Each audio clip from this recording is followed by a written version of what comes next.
Sanders. Get fun, in-depth coverage and analysis from the latest in professional wrestling in AEW, WWE, NWA, Impact Wrestling, or the world of entertainment. From big TV shows to your favorite sports like the NBA or NFL. All things music, movies, and beyond, while trying to make sense of this crazy world we live in.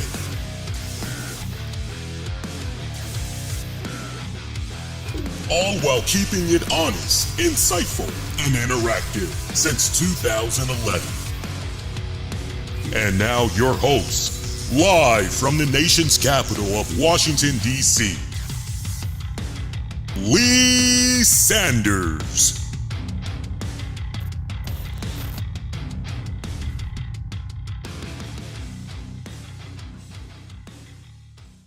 Hey, covering the latest in wrestling, entertainment, and beyond since 2011. What's up, my pretty babies? You're checking out an all-new episode of the RCWR Show for this Wednesday night of December 20th, 2023. Just 5 days, or less than 5 days away from Christmas. You know, for me, what's really been so hard to wrap my brain around this holiday season is the fact that Christmas is going to be hitting on a Monday. I mean, I don't know, for whatever respected reason, I'm just getting into that it's on a Monday. It's on a Monday. So for a lot of us, unless we're on a extended vacation of some type, a lot of us are going to be going back to work. I believe the kiddos are still going to be out for a holiday break at least until, after New Year's, basically. And then definitely everything is back to usual and everything. I hope you guys been able to stay on top of your shopping and everything. I know for me, I had finally started shopping for the family, and I pretty much did all my stuff online this year. I usually do half of my stuff online, and then there'll be some things that I'll actually pick up physically in the store. But this year I just decided, okay, you know what? Because I figured that a lot of people were going to be out there, and it was really going to be hard to find some really good stuff. I don't know. Maybe your experience is different, right? Maybe there's a lot of great stuff out there that you can find in person, but to each its own. I just said, nah, I don't want to deal with all that personal traffic at the stores and everything. I'm just going to shop online. And so I started doing my online shopping yesterday, and then I got hit with a surprise, and I'm going, oh, are you serious? So now I'm going to have to go into the stores this week to wrap up my shopping. So I'm not a fan of it whatsoever, I got to tell you. But you know what? If it means that at the end of the day, there's going to be smiles put on some of my family members' faces, then at the end of the day, it's definitely worth it, right? I don't have a poll up asking you guys, what did you think about this week's AEW Dynamite? But you could definitely sound off, let your comments be heard throughout social media as we're streaming on multiple platforms. I tried to see, for those of you that were with me during the Monday night stream, and yes, I did reboot minutes before actually hitting live and everything, so we're good. The stream is nice and strong, no drop frame rates tonight, we're good. But on the Monday night show, we were having some stream issues. I know one of them had to do with reverb, because for the first time ever, we had connected to Instagram Live, and for whatever respected reason, there's a lot of reverb that's going on. I'm trying to see if I can go about fixing that, but once I'm able to iron out the kinks, if I can pull it off before the year is out, we're definitely going to be integrating Instagram Live a lot more for the web streams. Otherwise, we'll definitely have it launched at the beginning of the new calendar year, which is just a couple of weeks away and everything, right? So AEW Dynamite, we're going to talk loosely about that overall thoughts. We didn't get a chance to talk about Liv Morgan's arrest that went down several days ago. I'll definitely talk about that. And you know what? I want to show some love to a fellow Chicago native, the late veteran actor Andre Braugher. Everybody pretty much, when you think of Andre Braugher these days, everybody thinks of Brooklyn, what is it, 999 or whatever the heck the name of that show is. I never watched it. It just never was my cup of tea. But anytime I saw clips of that show on social media involving Andre Braugher, it was always funny. And I followed practically every single thing that Andre Braugher did, with the exception of that comedy show and everything. He's a fellow Chicago native, just like me. It definitely hits close to home over here in the DC metropolitan area because he was involved in that hit series back in the day, Homicide: Life on the Streets. He passed away at the age of, I believe it was 61. I'll definitely reflect on his passing. I got some interesting wrestling news, little tidbits. Talk some AEW stuff as well. So you picked a really good night to tune in and everything. And like I had said from the Monday show, for the next couple of weeks, we're going to be back on the saddle doing Wednesday shows. We're not going to go all full-blown AEW Dynamite like we used to, just to really kind of, really switch things up and really spice it up and everything. So nice to have that nice variety, right? So tonight's Dynamite, we saw the final week of the Continental Classic Gold Rounds, as now we're entering essentially the finals. And so there was a lot of great, interesting development that had went down in the Gold League tonight, as Jon Moxley, I mean, talk about some huge odds that was at stake here. And you know what? Not for nothing, but just to back up a little bit, can we talk about that nice Dynamite opener between Swerve Strickland and Roosh?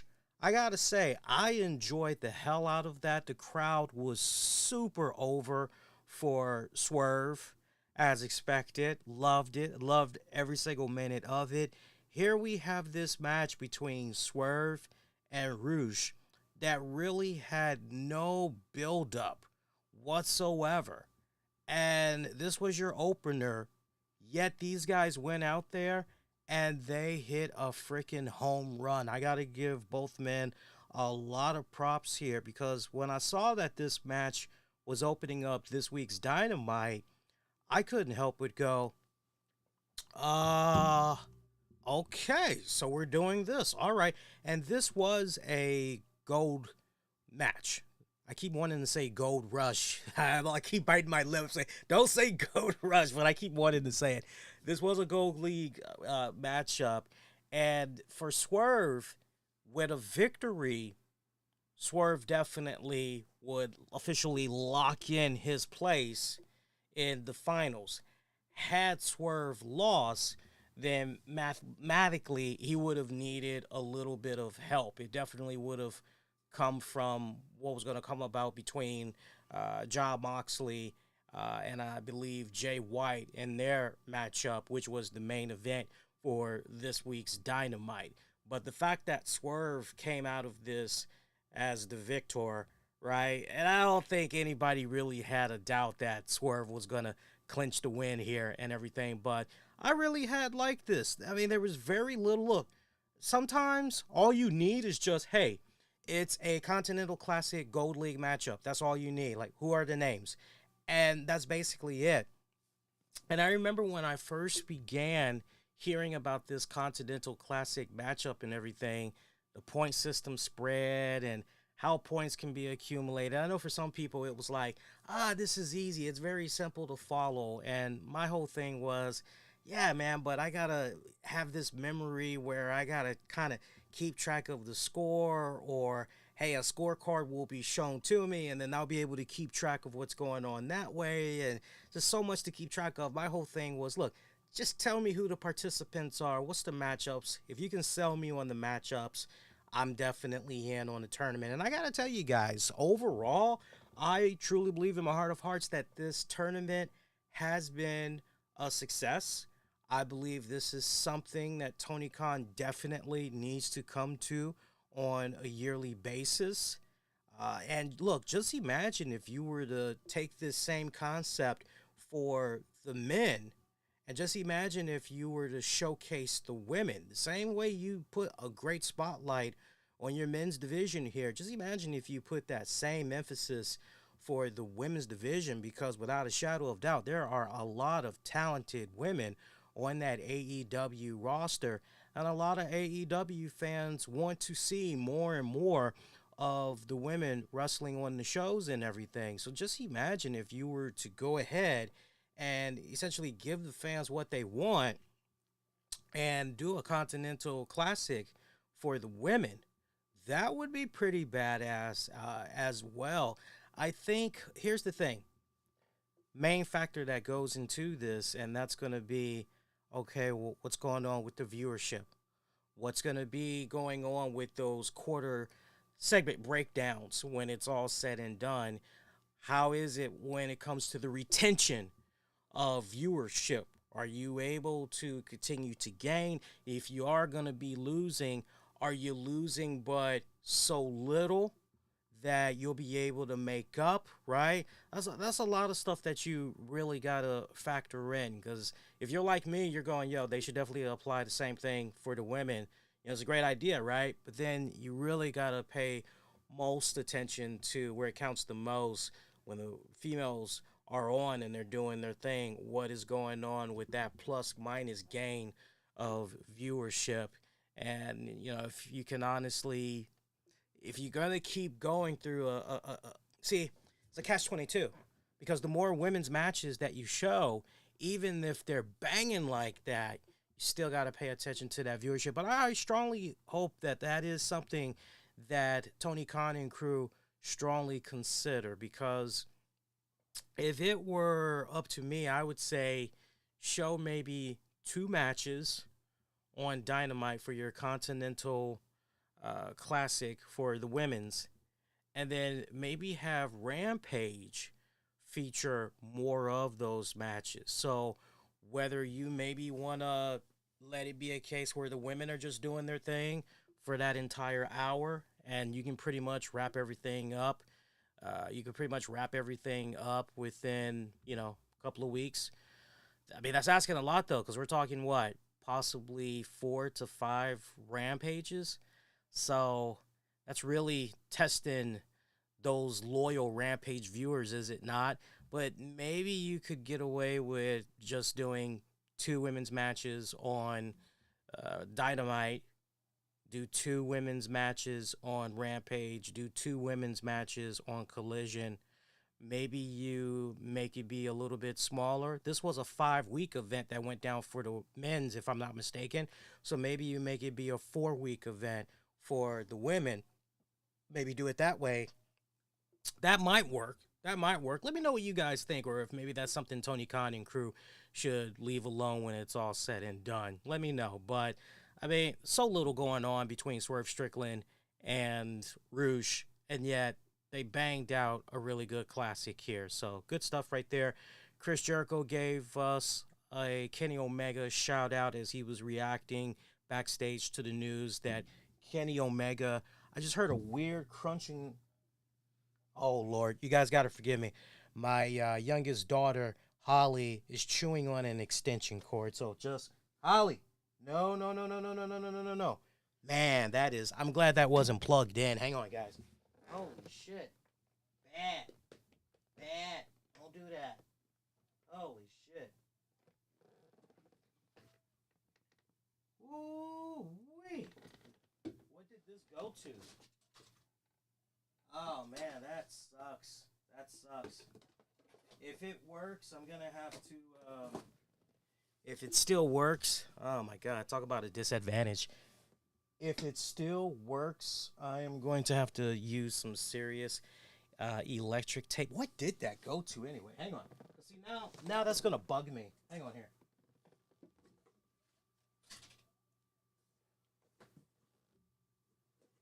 Huh. It's kind of hard for me to tell what that was.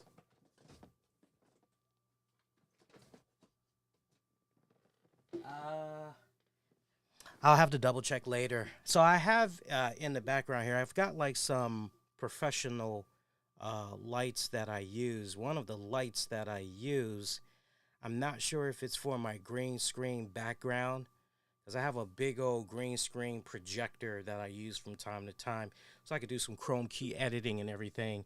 And it's unplugged. And word to the wise, I cannot stress it enough, especially when your puppies are entering that teething phase. Puppies are cool. Like, for the most part, depending on the breed and everything, for me, Holly, my Yorkie Terrier, she is pretty much a sweetheart, rarely barks. Only time she'll bark is when she wants to eat or somebody comes in the house, family member, and she's excited to see them. That's pretty much it. Like, you rarely hear anything from her. So she's a sweetheart. But I noticed as of this week, she started entering her teething phase. So she is now chewing sheets. Luckily, I've got a old sheet that it's like, go ahead. If you want to chew on the corners, knock yourself out. But I can't stress it enough. Those new puppies that come into the household, make sure you are staying on top of your cords, all of your cords. Keep them out of reach. I thought that all my cords in this room were out of reach, unplugged, whatever I wasn't using, out of reach, good to go. But there she was, just snacking away on the cord. Hopefully some electrician tape will work on that. But anyway, it's a handful. More pets you have, the more you got to watch them. It's a handful. Jericho, though, giving a shout out to Kenny Omega, as we had talked about from the Monday night show. Omega suffering with diverticulitis, so he is going to be out indefinitely. So honestly, I got to be honest with you guys. I wasn't okay with the Chris Jericho spot. I feel that it just was not needed. I think if anything, Tony Schiavone, Excalibur, Taz, they should have been the ones to make that announcement. And honestly, if Kenny Omega was maybe up for it, I mean, if he can invest that time and energy into responding to some fan about the Brock Lesnar F5 maneuver being called the diverticulitis finisher in the AEW video game, then maybe they could have seen if Kenny Omega would have at least done like a 30-second video for the AEW fans or whatever. But worst case scenario, even if he wasn't interested in putting some type of a comment out there, then you still could have had your commentary team say, hey, fans, as many of you all had found out a couple of days ago, Kenny Omega, then go into the whole spiel. I really don't feel that Chris Jericho was needed because, for starters, it wasn't like Jericho was saying his piece in the middle of the ring because that wasn't the case at all. He was actually backstage, live in real time, sharing the news and reacting to the fans' reactions as he was hearing it and everything. I don't think all that was needed. Just let it be one of those two scenarios that I mentioned earlier. And then, if anything, maybe follow up with Chris Jericho. If not on this week's Collision, then maybe just follow up with Chris Jericho after the holidays. Let it be a case where Renee Paquette is sitting down with Chris Jericho for a one-on-one interview, and Renee is basically saying, okay, Chris, thanks for taking the time out to do this and everything. So, as we know, Kenny Omega, diverticulitis, he's out indefinitely. What's next for you? You've had a bit of a rocky year in 2023. Basically seeing the Jericho Appreciation Society come to an end, right? And just go over everything, right? What's next for Chris Jericho? I think that would have been a better spiel. I think that would have been a better spiel to the whole situation rather than just shell him on out there. Good girl. Rather than just have him on out there tonight for Dynamite. I don't know. That's just me. Some of you may think I might be nitpicking on that one a little bit, but I'm staying firm on that one. Mark Briscoe taking on Jay Lethal. This had nothing to do with the Continental Classic. This was just a regular matchup here. Mark Briscoe picking up the win. A lot of fun. Enjoyed the tempo from both men. Again, as far as anything at stake here, this was a nothing burger, but this was definitely a nice ROH throwback type of match, I would have to say. Of all the matches that went down on tonight's show, this was, as a veteran ROH fan, this was actually a personal favorite of mine, seeing these guys lock up. Video package of Wardlow as he is continuing to do all this hating for MJF and everything. Speaking of MJF, we got the highlights of MJF as he was inducted into the National Jewish Sports Hall of Fame. By the way, shout out to my boy Jason Solomon of Solomonster Sounds Off, friend of the show and everything. Been a friend for some years now. Yeah, definitely a good colleague and everything for some years now. He recently interviewed MJF as I think before or maybe after he was inducted into the Jewish Sports Hall of Fame. He's got a standalone interview with MJF. So if you guys haven't checked that out, yeah, definitely check it out. I just became aware of it earlier today, and sadly I was not able to check it out because I think I got the notification first thing in the morning, but I wasn't able to check it out at that time because I had a personal errand to run. Speaking of MJF was in the house for tonight's Dynamite, as Samoa Joe wanted to have a few words with him. He thought that it was rather convenient, some of the stuff that's been happening as of late concerning this devil character. Somehow everything is very convenient, working in favor of MJF. So he called out MJF to straighten some things out. And Samoa Joe, MJF having a nice freaking promo exchange right here. I loved, and that is probably going to be one of those underdog put that on a t-shirt moments. I love when MJF had called Joe Joey Samoa, right? I don't know, there's just something about the way he delivered it, that just the cadence to it and everything. There was something about it that was just, yeah, I like this.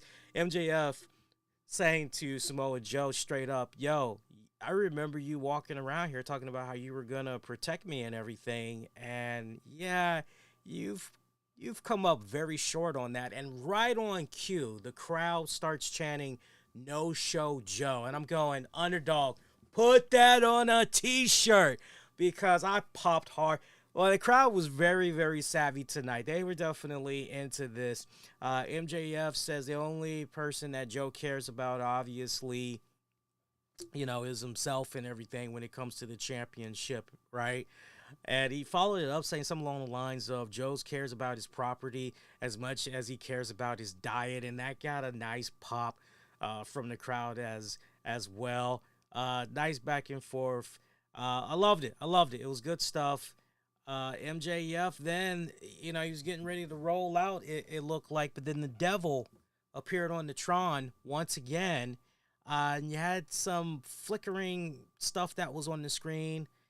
I wish afterwards, maybe after this segment was done, maybe when they came back from a commercial break, reiterate some of the cryptic words that was said on the Titantron, right? I mean, I appreciate the fact that what AEW was trying to do was direct the attention of the live crowd in attendance to what was on the Titantron, but I think it should have, and this would be my advice to the production crew going forward, whenever you're going to show these cryptic messages from the devil, don't just show us the same Titantron that the live crowd is looking at.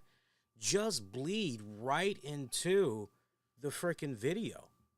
Just bleed right into, you can easily feed it into the live stream for your TBS viewers. So when it goes to black, just, by the way, every single time we get this whole thing where there's a blackout, there's a fucking, people are in the ring, and all of a sudden there's a blackout.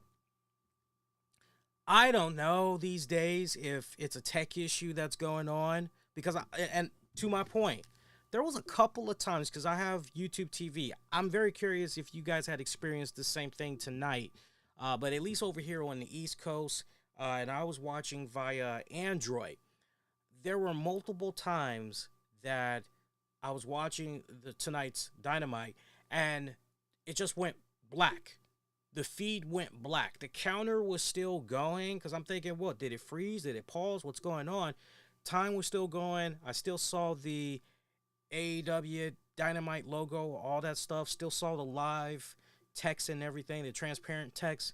And it was like, okay, what's going on here? Is this a technical issue? House of Black getting ready to come out? What is it, the devil? What's going on here? So, to my point, we really got to kind of take control of what's going on here every single time we get a black screen issue, right? But no, going back to that whole devil stuff, anytime there is some type of cryptic message that is going to be shared, don't give the TV viewers the live crowd experience, right? Bad enough, depending on where you're sitting at that live arena, you got to kind of break your neck to see, what's being displayed on the Tron. But those that are at home watching this on their televisions or their mobile device or tablet device or whatever, no, just give them the finished, Adobe Premiere Cut edition of what's being said and everything. Devil says, doesn't speak, it's just text. Where can you go? Who can you trust? Next week, will you accept the challenge for your ROH championship? Are you a hero, Max? So MJF gets on the microphone, says he made a promise. Joe accepts very quickly, says the best way to handle the devil is with their bare hands. So next week, MJF Samoa Joe proposed that Joe and MJF beat the devil's boys' asses. So I can't help but wonder, as we get ready to close out 2023, if we're maybe going to come close to finding out the identity of the devil. Could it maybe come at World's End? Right? Could it maybe come at World's End? And then that way we go into that respected week of AEW programming on a high note. Because remember, World's End is going to be on the 30th. And the first Dynamite of the new year is going to be going down on January 3rd. So what better way to really go high and strong into 2024 than by finally finding out the identity of the devil and everything. Something to think about. Saraya took on Rio. Timeless Tony Storm was at ringside enjoying the festivities. I gotta say, past couple of weeks, I've enjoyed Tony Storm on commentary. She's offered a very fun, and I liked how they were, oh my God, I was just thinking about Matthew from Botchamania, because at one point when Tony Storm talks about having the breast out, I think it was maybe Taz. No, I think it was Excalibur, but one of those guys said something along the lines of, I thought that was a reference there for Tony Schiavone, because, it was a nice burn on that dude. And I'm just going, oh, freaking dead. Oh, seriously, man. The ribs that was being done tonight, the jokes on Tony Schiavone. I'm just picturing Tony Schiavone at one point in a very low voice, just saying, Taz, I'm just waiting for it and everything. Rio picking up the win here. This wasn't really good. I gotta admit, there was a lot of miscues in this one. From what I saw, I think sloppiness is the wrong word. I think a lot of botches was going on in here. But Tony Storm, I got to give her a lot of props. She's really been doing her thing as champion and everything. Rio continuing to be on this weird losing streak is, kind of weird to me, within reason, right? But I don't know. I try to put this match to the side and just mainly focus on the fact that, okay, we're talking about story angle here when it's all said and done. I did pop seeing Tony Storm come down the apron, and she has these pair of opera binoculars. You can go see. Go ahead. She's got this pair of opera binoculars, right? And she's trying to check out Rio. And Rio just goes right to the face and body of Toni Storm. It was pretty hilarious. Mariah May comes from out of nowhere, hits Rio with the title belt. Toni Storm looks on, not impressed, as she leaves the ring and everything. From there, Toni Storm, from one Toni to another Toni, Schiavone ended up reading a statement from Christian Cage. Basically, Cage is taking a much-needed break off with his protege, Nick Wayne. They're on vacation, but he understands that Adam challenged him to a rematch. When Cage makes his return this Saturday on Collision, he'll address that challenge, while he also expects for there to be a hero's welcome. So that's what's going on there. MJF, Swerve Strickland having a great exchange backstage. MJF, after having a few words with Samoa Joe, walks off and he finds a mask that's on the ground, and conveniently it's in front of the Embassy Mogul's locker room. So he bangs on the door. Swerve comes out. Two of them start trading off bars. It's a really, really great segment. You know, you're just thinking down the road, and MJF Swerve, that would be a really great. That was actually the second highlight of the night for me, I would have to say. Honorable mention, Roderick Strong taking on Commander as well. And I love the fact that Commander switched things up in this matchup against Roderick Strong. Commander did a really good job in trying to tell a story, as most of his offense was a ground game, so to speak. So I enjoyed this, and I looked at this and I just said, okay, Vikingo, I'm looking at you next, son. What's going on? Can you switch it up, and can you do it like Commander and everything? Both of these guys, they just gelled so well together. I loved it. Good stuff. Switchblade Jay White taking on Jon Moxley. Main event of the evening. This was your last gold match for the Continental Classic. Jay White going over. Interesting development here, because had Jay White lost, then automatically it would have been a case where, if I understand correctly, I believe it would have been Swerve taking on. No, I said it wrong. If Moxley would have lost this match, then it would have been Swerve and Jay White going at it one-on-one. But if Jay White won, which would have gave him an additional 3 points, then you would have had a triple threat match, because you got a 3-way tie of 12 points, basically. So that's what was at stake right here. And, this was a great twist, because a lot of people were looking at this, especially going into the final week for the gold division, and saying, oh, yeah, this is going to be Jon Moxley. It's going to be Moxley versus Swerve. That's where we're going. And so many people thought that was going to be the case. But the fact that now we're going to have a triple threat match as a result of Jay White beating Jon Moxley. So we got 3 guys tied at 12. And thus next Dynamite, it's going to be a triple threat. That's going to be one banging-ass main event match. I mean, this was a great main event match. Great way to close out Dynamite. I like the fact that it went into a little bit of overtime, had enough story as far as time goes, right, to really tell their story, because it went about 15 minutes long and everything.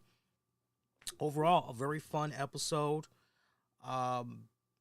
I love that these days, since they've been doing the Continental Classic, that they've let the in-ring action be the focal point, right? I love that they've been doing that, while also pushing the hell out of this tournament at the same time.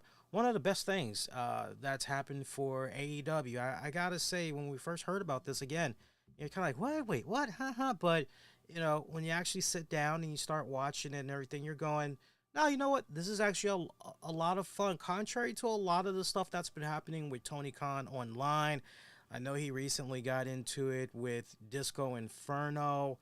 And look, my thoughts on the whole situation, when it's all said and done, Tony Khan had asked on social media, "Hey, AEW fans, how you doing?" He's like, "What do you think about the product?" Right?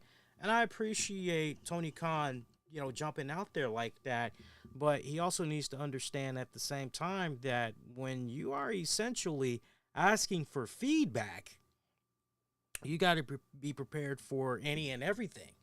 And for, you know, Glenn Gilberti, Disco Inferno, to basically say, yo, why not just do a hard reset, right? He was giving his honest feedback. The way I read what Disco Inferno had said initially, and I can't wait to hear his response on keeping it 100, because him, Conan, and the crew, I think that a lot of the stuff that they talk about, I trust, I value, I appreciate what they have to say, because these are guys that have been involved in the business for a long time.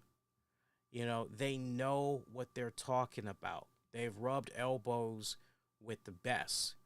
And you would be a fool to not take their advice, when they're offering it and it's pretty much coming, free of charge and everything. And for Tony Khan to blast the hell out of him by calling him an irrelevant parasite. First of all, I'm going, why even respond to Disco Inferno?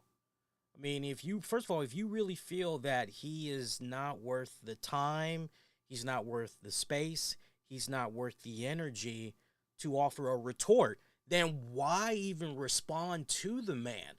Why not just keep it moving along? The fact that you did respond, and you responded in such a spiteful / hateful way, it just made Tony Khan look very demeaning. As somebody that is supposed to be this boss and everything. And was it, I'm trying to think, was it Don Callis that had jumped on the bandwagon too? I know there was a couple of AEW talents that were trying to pile in on everything. And I do have just a couple of words from Disco Inferno as far as his comments towards Tony Khan and everything.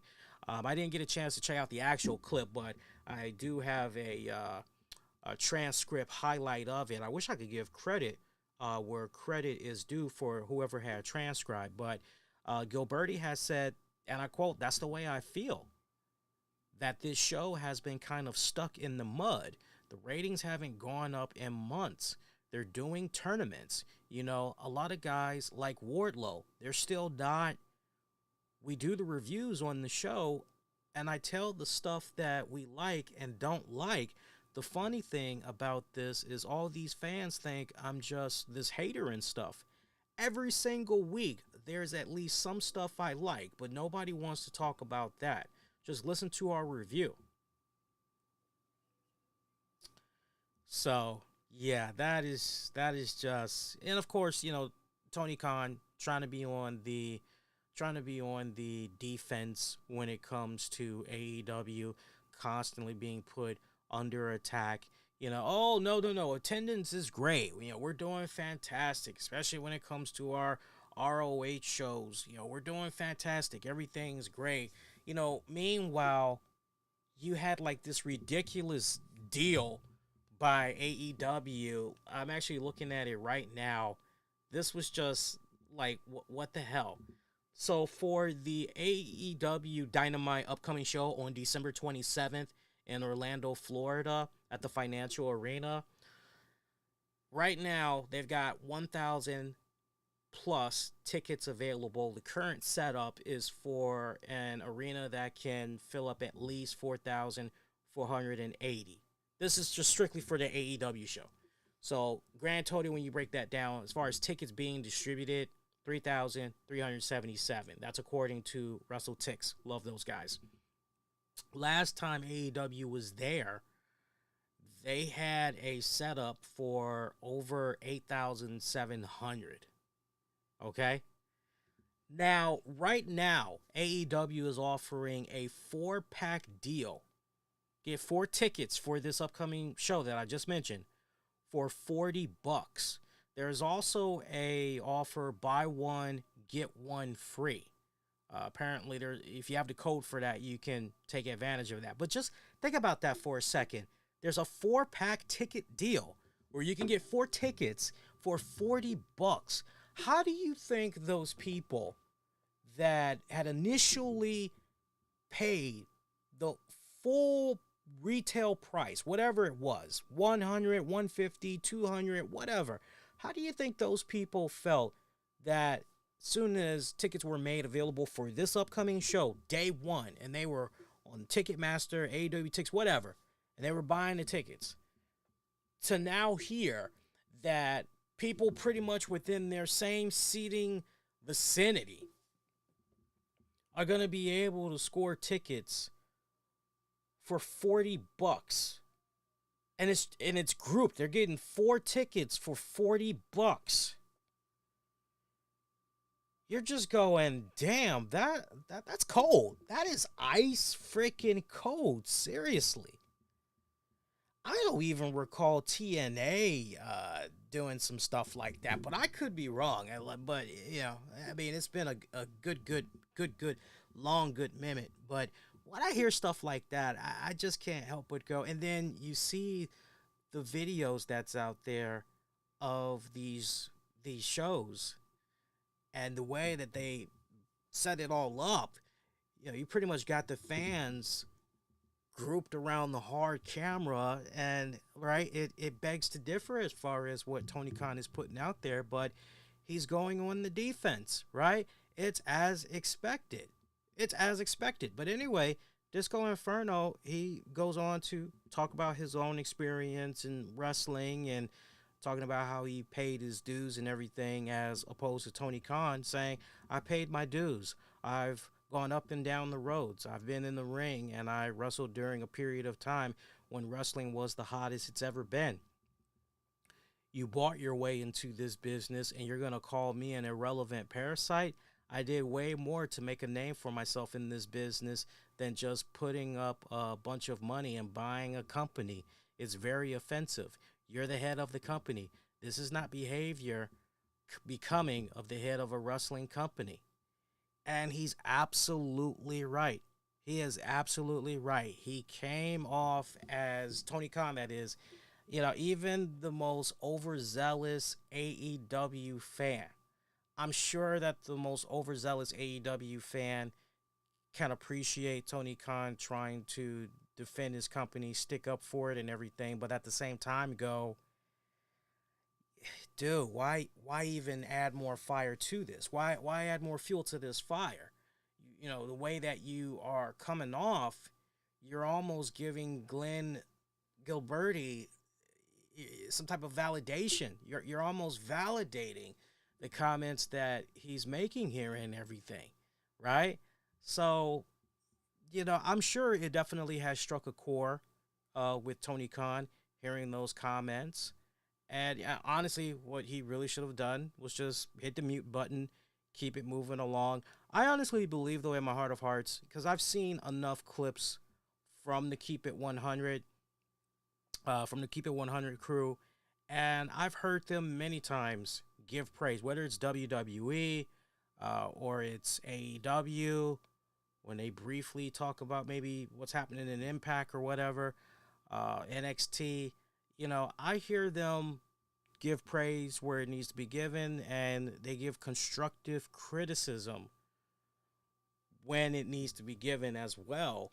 And they are a pretty balanced group of guys, I would have to say. And look, you know, I'll admit to you guys, when it came to the Disco Inferno character back in the day, as a wrestling fan, I was big on the John Travolta character from Staying Alive. I mean, hell, anybody that knows their wrestling and knows their movies, that's what Glenn was basing his whole Disco Inferno character off of and everything, right? And his character came at a perfect time when it was basically all about these over animated, cartoonish type of movie inspired characters, 80s, 70s, 80s, and 90s, basically, right?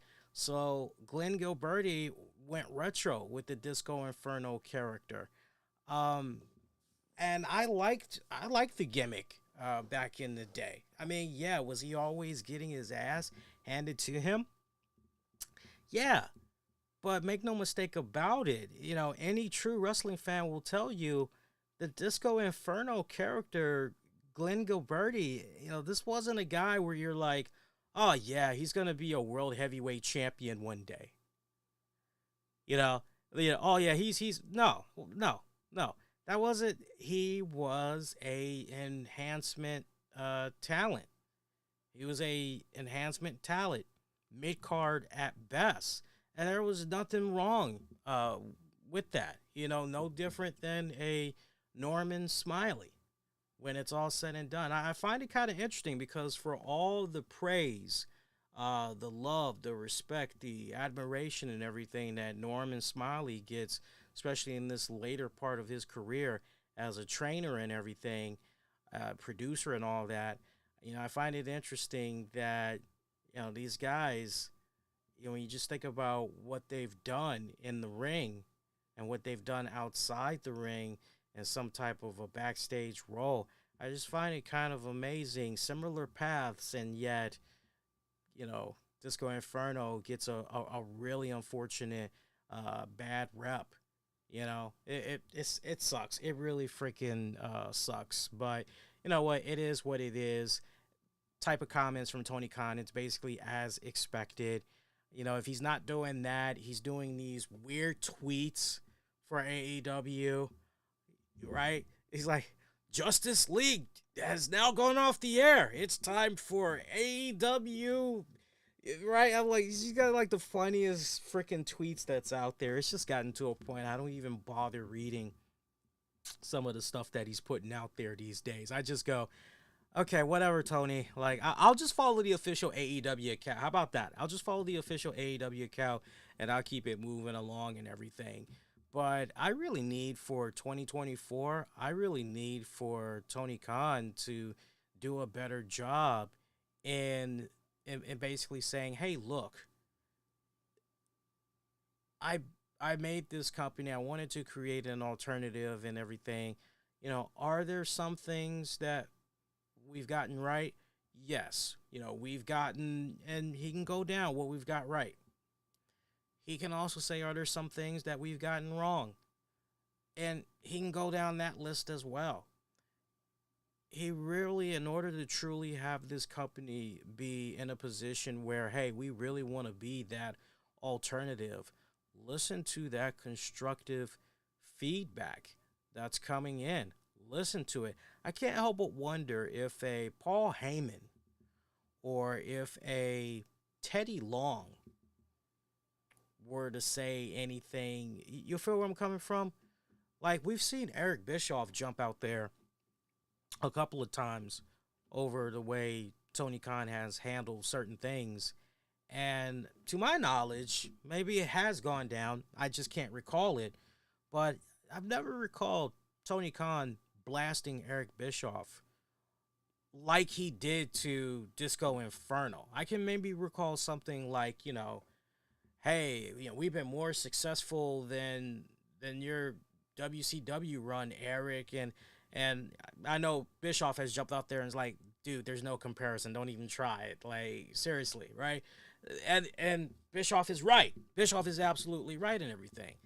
But in order to really make AEW truly be a great alternative, I mean, we've all collectively as wrestling fans, even those who we respect that's actually been involved in the business, have been saying the same thing as well. But a lot of them have come on board after the fact. But a lot of us, whether you're a fan or you're a podcaster or you're both, we're all in agreement that one of the main things that's been hurting AEW is the fact that they haven't been investing more in long-term storytelling and stick to that storytelling.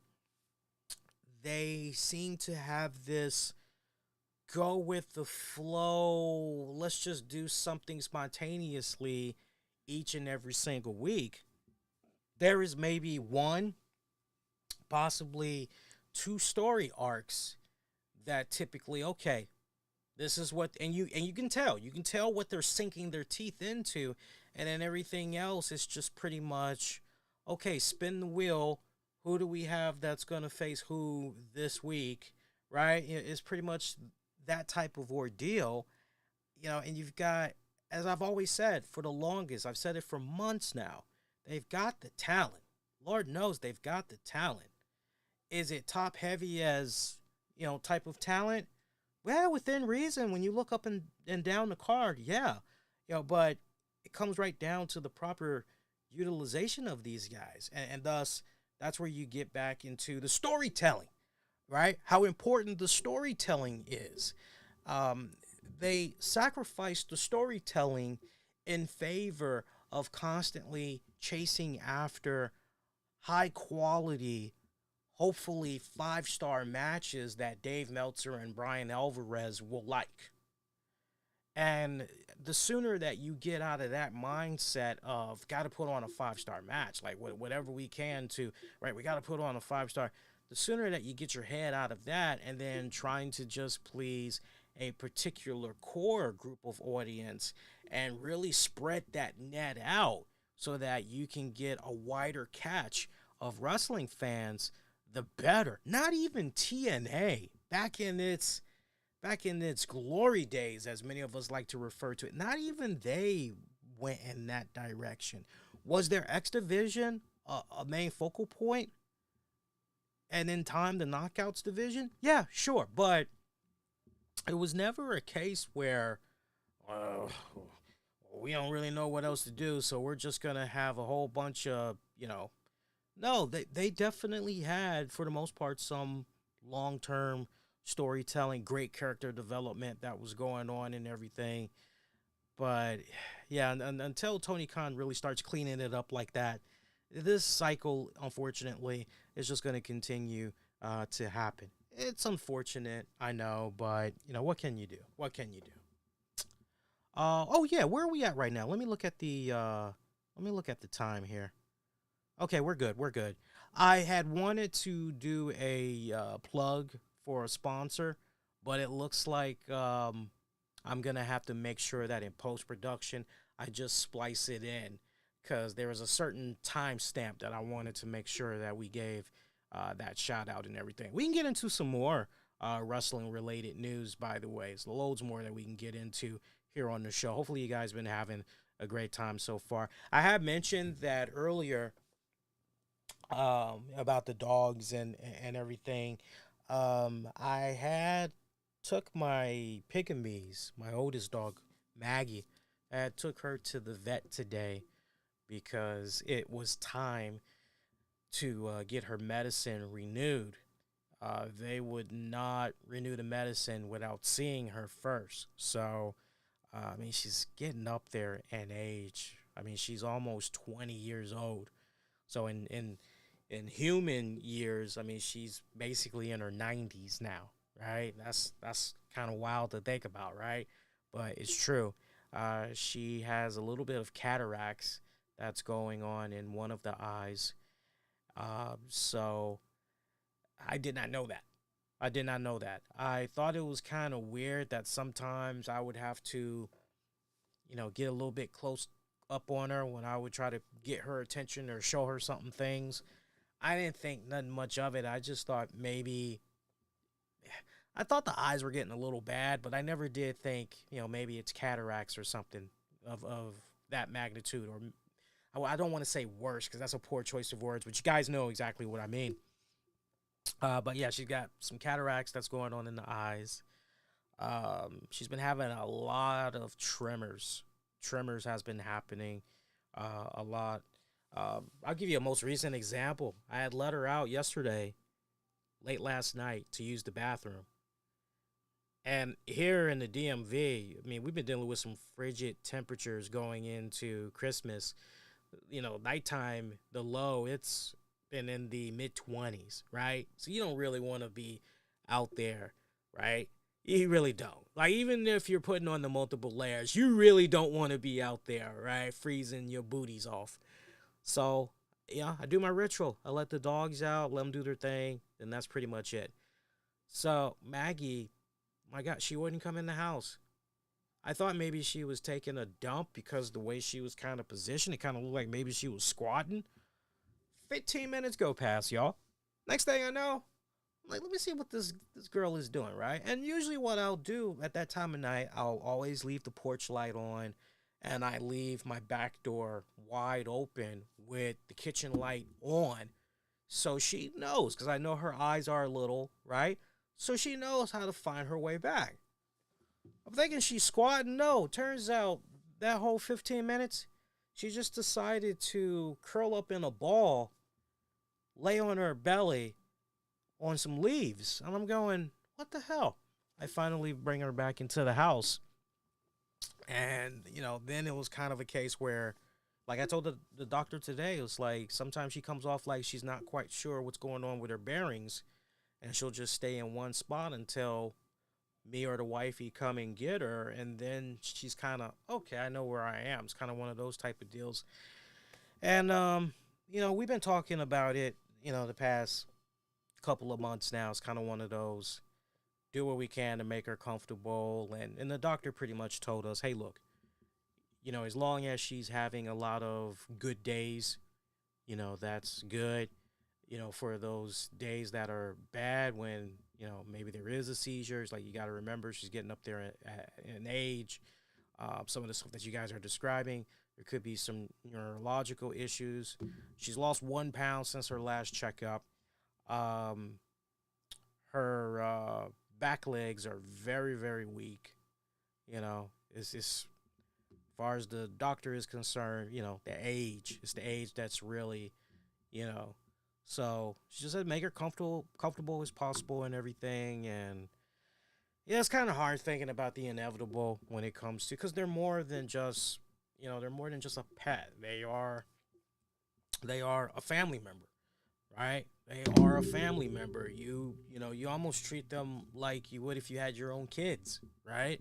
So it's, you know, it's kind of sad walking out of there, but you know, we became a little bit upbeat afterwards, where it was just, you know, look, let's just continue to make her comfortable, you know, and that's all that we really can do. And I'll give her credit.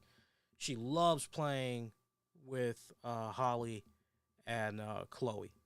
You know, I think having younger dogs around her, I think that's really helped her, especially for those times where maybe, you know, before they came, it was just her by herself, alone.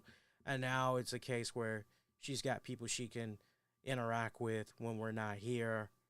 And then there's times where she'll just, okay, I don't want to play right now. I just, honestly, I want to, you know, y'all that used to watch Married with Children, remember how every single time you would turn around, Buck the dog would always be chilling midway up the stairs and everything. I mean, that's literally her. That's literally her. But that's my girl. They're all my girls, but you know, that's my main buddy. That's my main buddy. We're talking about, my God.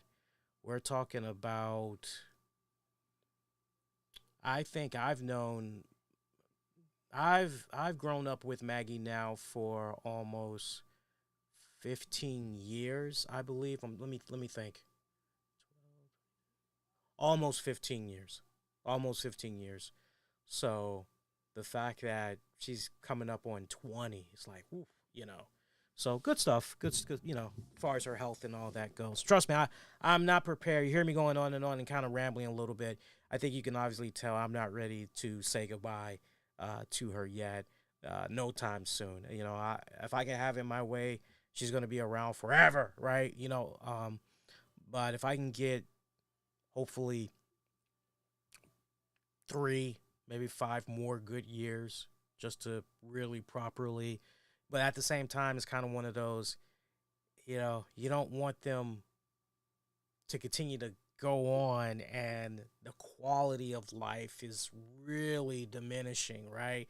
And it's pretty much one of those that the doctor told us today. She's like, look, as far as our quality of life goes and everything's like, from everything that I've been able to see, based on everything that you've told me, it hasn't diminished to the point yet where you guys need to have that conversation, right? It's like, this is literally taking it one day at a time, and that's the best way that you can do it.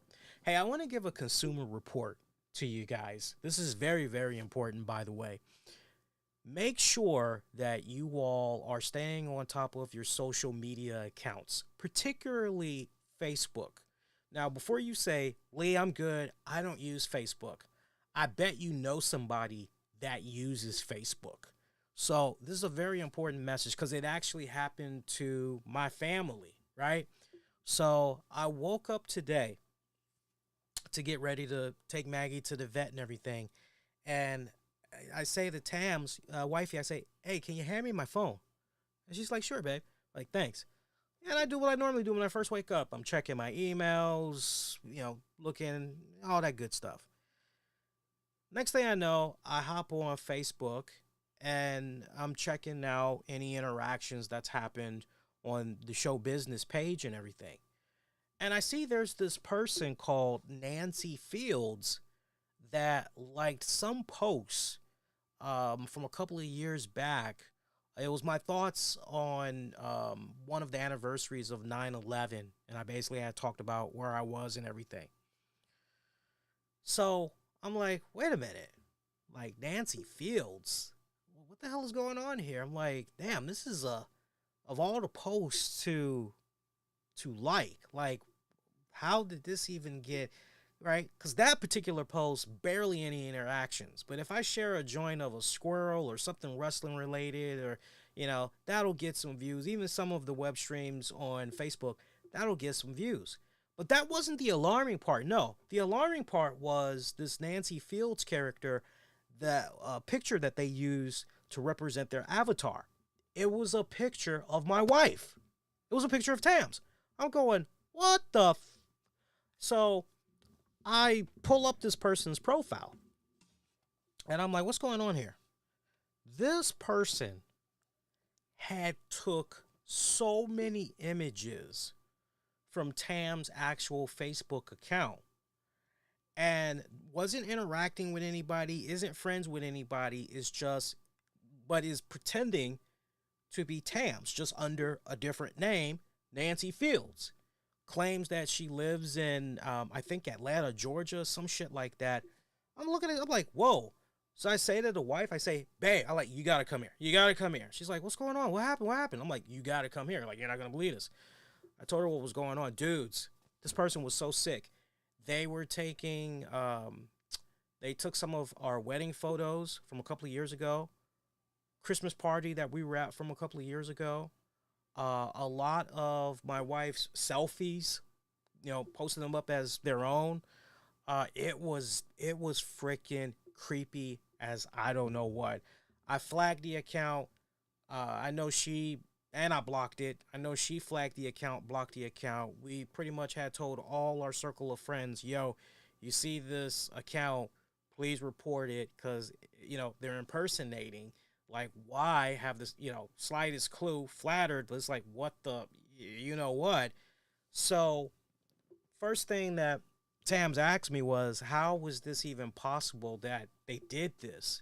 And here's where you all need to be educated so that it doesn't happen to you all.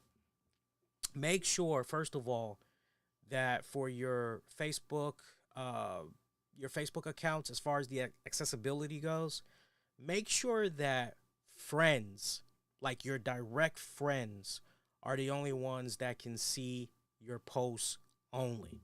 Okay? When you do that setting where it's friends of friends and friends, basically cousin removed by 3 or 4, whatever, right? Then you don't have as much control when people can see your content and then they post on it. You feel me? So my first recommendation would be to make sure that, as far as who can see everything that you post, that it's directly with friends, your direct friends. So that means your 500 friends or your 10 friends, those are going to be that you're following, and y'all are following each other. Those are going to be the only people that's going to see your freaking posts. Point number 2, make sure that none of what you post is on that little globe icon, right? Make sure you focus on that, because if you see that globe, a little grayed out globe icon on anything that you post on Facebook, that means that you're sharing it with everybody on Facebook. Everybody. So you will pop up in somebody's feed. They don't know you. They'll be able to respond to your stuff. Okay? So make sure that you got all that on lockdown, right? Now, those were the cases with my wife. She was like, hey, look, as far as I can tell. And I told her, I said, look, you post a lot of pictures. You're not going to be able, because I told her, I said, look, this isn't a 10-minute thing where you're going to be able to see if, I was like, you're really going to have to scrutinize your account to make sure that, but here's the third point I want to make to you guys. Stay on top, and this is the most important one. Stay on top of third-party apps. We all go through it all the time, whether it's on Twitter, the Facebook, the Instagram. We'll go through some type of an app where they'll be saying, yo, we need permission to access, can we connect? And you're like, okay, yeah, sure. Whether it's a video game or whatever, those third-party apps is what you want to be paying attention to, and you want to scrutinize the hell out of those apps, okay? You can do that within Facebook. Go into settings, just play around, just browse. You'll be able to find it. It's easy to come across, but if push comes to shove, there's many helpful tutorial videos on YouTube. But once you're in there on Facebook in the settings, you want to look at which apps on there through Facebook for apps it has you're giving third-party access to, and you want to scrutinize those. Any of them that you do not recognize, any of them that you have not used for a long period of time, you want to make sure that, okay, I don't do anything with these guys. I haven't done anything with these guys in like 6 months. Okay, let me go ahead and just remove the access to that. Keep it as simplistic as possible, right? Because sadly, a lot of those third-party app developers, they'll stop updating the app, and that's unfortunately how some hackers are able to go in, and they can do a little bit of an exploitation and pretty much access certain information, right? So you want to be on the safe side, but I promise you, if you do all 3 of those things, you will be okay. Like I said, in my case, the person that was trying to pretend to be my wife, they weren't befriending anybody. They have no friends. They do not post any original content. They were just collecting pictures and posting them on that account. And it was wild. I actually sent them a voice message. I cursed them out and everything. And as I had told Tams and one of our friends, I said, yo, I'm flattered, I'm proud of my wife. She's a cutie. She's a cutie and everything. I'm proud of that woman. Strong, smart woman. I'm flattered, but you best believe I will risk it all if I even think you're trying to do some type of harm to her. I'll gladly go to jail. I don't care. I will gladly go to jail. I don't play around. You mess with me, you mess with my family, you best believe I hope I don't see your ass in person, because if I see your ass in person, that's it. That's it. And I do know how to fire a gun. I do know how to fire a gun. All right, you hear me? Don't let the look kind of fool you a little bit. Leave the jokey. Like, nah, I'm a mean son of a bitch when I want to be. That's for real. That's for real. So, and to Diddy's point, cloning Facebook accounts has gotten really big this year. It happened to me. Yeah. It's weird, why certain people are being targeted. I have the slightest clue. I know that earlier this year there was a news report that I had saw locally out here where, the dating apps, and I know Allison Kay, that wrestler Allison Kay, she was a victim of it. Somebody had took a ton of her pictures, a combination from some of her stuff from OnlyFans and just stuff she was sharing publicly on her social media feeds, and they were using it as a dating profile on a couple of different apps. And people were like, Allison, you're doing you're doing Tinder? What's going on? And she's like, no. She's like, I may be looking for a man and all. She's like, but no, I don't do dating apps. No, that's not me. That's a fake account. And I just was like, whoa. So yeah, it's be careful, y'all. Be careful. It's really, really popular out there. Oh, crazy. I tell you, crazy. All right, some other stuff that we can get into here on the show here. I gotta make sure I show some love to our sponsors too. We got a couple of new sponsors that we're working with for the next little bit. How about that Nick Hogan? How about that Nick Hogan news? Nick Hogan has entered a not guilty plea in regards to some DUI charges. Now, some of you guys may be going, wait a minute. Nick Hogan, DUI? The hell are you talking about, Lee? So, Nick Hogan pleaded not guilty to charges of DUI against him. Of course, Nick Hogan, the son of Hulk Hogan. We got some news about him. Back in November, just last month, y'all might have missed this. It's okay. But last month, Nick Hogan had got arrested on charges of a misdemeanor DUI after he was stopped returning in Clearwater, Florida on suspicion of a DUI. He refused to submit to a breathalyzer test when he was arrested. Good folks over at PW Insider notes that Hogan, Nick Hogan that is, was arraigned on Monday and pleaded not guilty. According to the arrest report, Hogan approached a traffic stop that had been set up in the median lane and was told to pull over. He neither pulled over nor changed his speed, which was clocked at 51 miles per hour on a 40 miles per hour zone. I can't stress that enough. You must be under the influence, because unless that state trooper police car is in the cut and you don't see them until the very last second as you are literally about to go past them, or it's a case where you just don't see them at all. Typically, when, especially if they got their lights flashing, there's no sound, but they got the lights flashing, or you can just visibly see the car coming up, you typically reduce your speed a little bit, at least until you pass them, and then, maybe you go ahead and you speed it up and everything.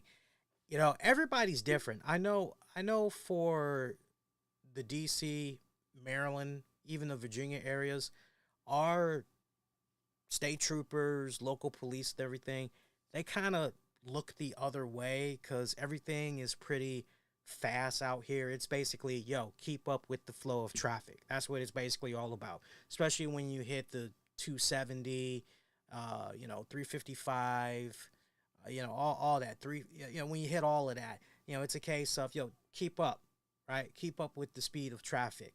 And you'll see cars, it may say speed limit 55, but you will see cars that will go 10 miles past the speed limit, and that's fine. Like, again, our law enforcement out here, they look the other way. But man, trust me, 10 miles is like, going 10 miles past the speed limit. That's kind of like, we'll look the other way. But man, if you are going 15 plus past the speed limit, they will get you out here, right? So to hear that Nick Hogan, had all this crap that was going on, I'm just going, oh my God, have we not learned anything yet? So the guy was ultimately pulled over, and the police officer had detected a strong odor of alcohol and stated that Nick Hogan did, in fact, appear intoxicated, and he performed very badly when it came to the field sobriety test. So, I mean, if it smells like a duck, it walks like a duck, it talks like a duck, it's got to be a duck, okay? So, quack, quack, yo, quack, quack. Pre-trial hearing for that case has been set for January 17th. Interesting news. We were just talking about Hogan, the Hulkster, brother. He has been baptized in fire. No, he actually has been baptized. He's got a video on social media and everything, and I keep forgetting that he recently married. And this new woman that he married, she is very big into Scientology, religion and all that other stuff.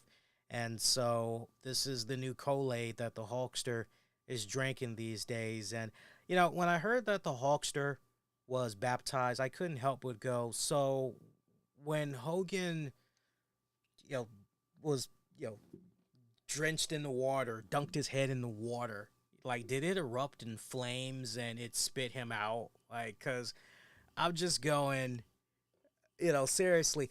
And you know what? I will gladly go there when it comes to the Hulkster, because I know that I had ruffled the feathers of some people from the other day. Shout out if you were with me for the Monday show.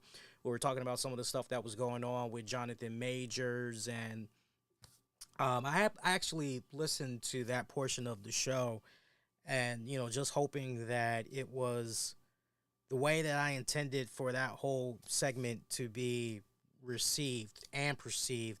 I was just really hoping that, okay, I really hit all the parts, all the talking points.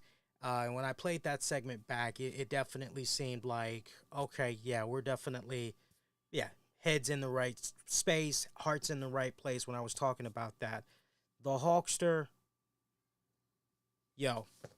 I have not seen anything, and I've gone on record about this for a couple of years now. I have not seen anything definitive that would even suggest to me that the Hulkster truly is sorry about a lot of that offensive, colorful language that he had used when he was talking about black people.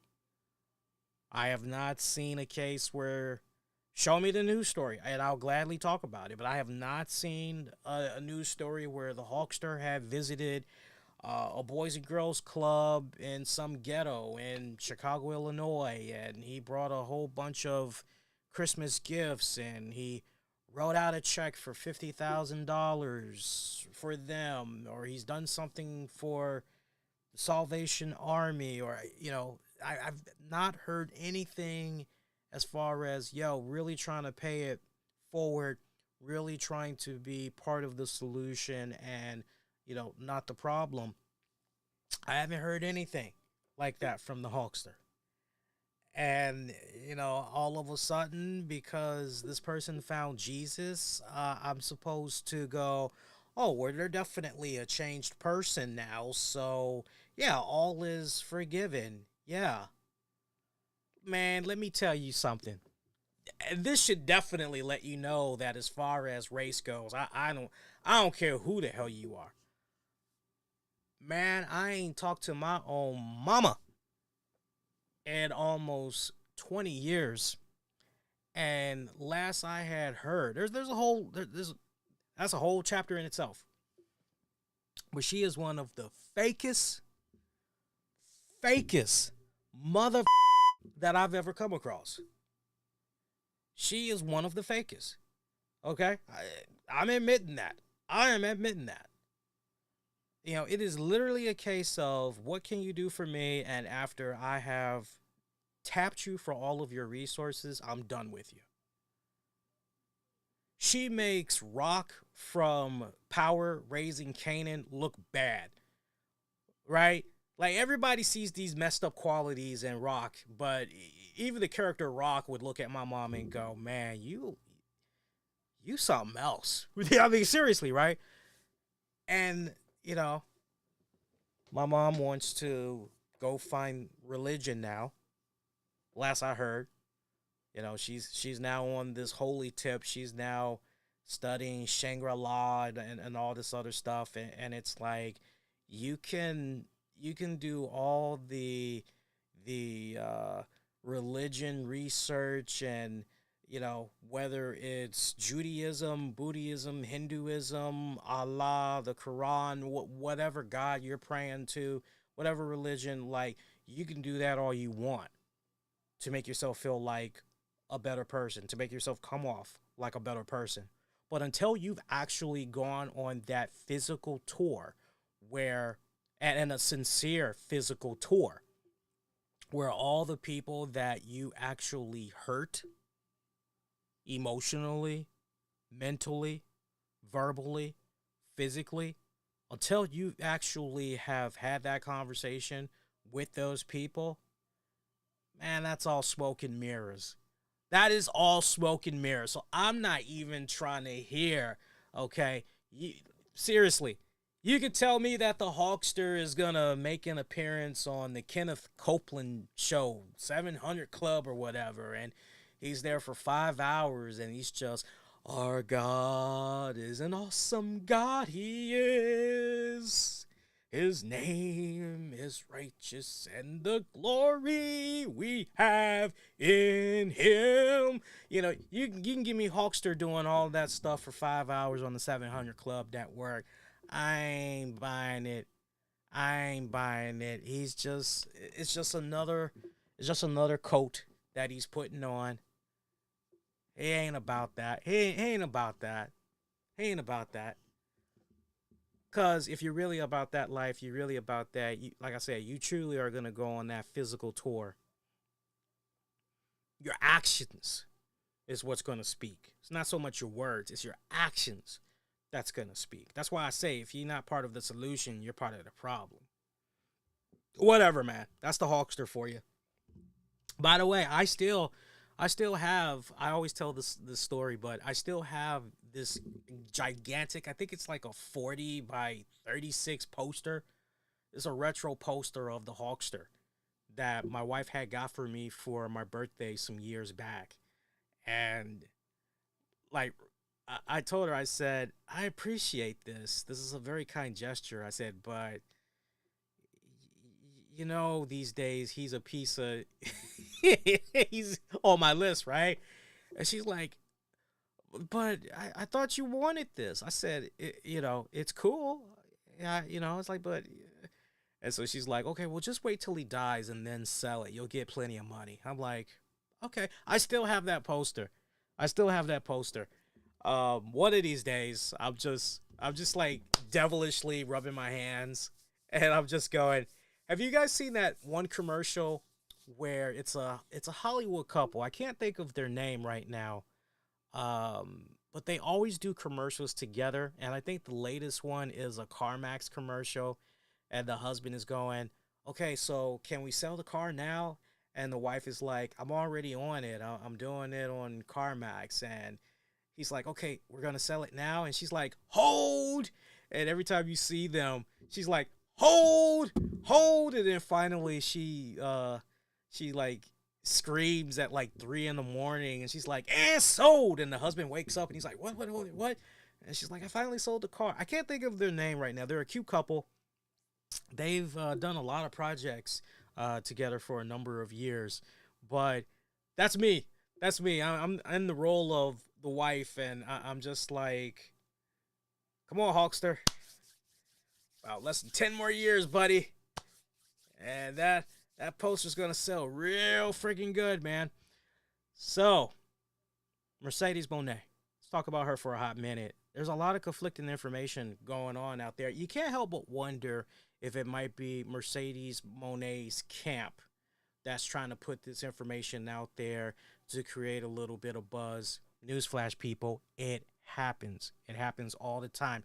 If you need a really great example of that, I was just referencing the series Power earlier. I know when it came to Power Ghost, Tariq show, I remember there was like, this alleged leak that had came about for the season that they just wrapped up several months ago. And everybody's like, oh man, you messed up. Everybody's mad about the leaks and everything. And it turns out everybody got conned because the people behind producers and all that cast behind the show, they were the ones responsible for putting out the leak.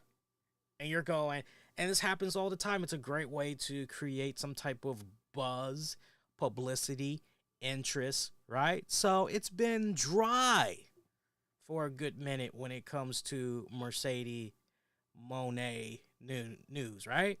Mercedes Moné. It's been dry when it's come to the news. The last thing you heard was allegedly some type of deal is going to happen with AEW, although that was never officially confirmed, okay? But there was so much that was going on. Oh, she's maybe going to appear in AEW. Oh, she's maybe going to continue to do some stuff for New Japan Pro Wrestling. Oh, maybe she's going to eventually return to the WWE. Maybe it's just a matter of time. Let's see what's going on. And now you got this new piece of news that's floating out there about her, where supposedly in regards to her asking price, that it's apparently more than Charlotte Flair's new deal with WWE. Now, to really understand that, we got to take it back to Charlotte Flair. As we all know, we talked about it on the Monday show. She's out on injury right now, wishing her a speedy recovery. A big blow to the women's division for WWE. It really, really, especially for the SmackDown side of things. But at the same time, they've got a great roster of talented women. Next woman up, right? Whenever a major injury goes down, next person up. And as I had said on the Monday show, if not from this past week, the week before, right now WWE is top heavy as right now, okay? I mean, they got some heavy hitting names right now. But Charlotte Flair has been officially the first, as Medusa, WWE Hall of Famer Medusa, she first broke the news before it became official and confirmed by Sean Ross Sapp that Charlotte Flair is the first WWE superstar to extend her contract. She re-upped under the whole new TKO banner, I should stress. So she signed on for multiple years. Supposedly, as part of this deal, she's going to have her own personal tour bus. So basically, it's going to be like Cody. Doesn't Randy have a tour bus as well? I thought Randy had a tour bus. Maybe I got him confused with somebody else, but I believe one other person has their own tour bus as well. So Charlotte's going to get a bus. And, I mean, the deal, it is described as the most expensive contract for a female WWE wrestler in history. Right? So you hear that, you go, well, good for Charlotte, because she's definitely deserving of it. Contrary to how some people may feel about Charlotte Flair, like, you gotta admit that when it comes to women's wrestling and doing what they do best in that ring, Charlotte Flair is definitely at the top. She is the cream of the crop, without a doubt. No denying it. So to hear that she's got this great deal, more power to her. So I believe it was PW Insider and Fightful that had talked about this, but there's a new report that has some details on Mercedes Moné asking price for a new deal.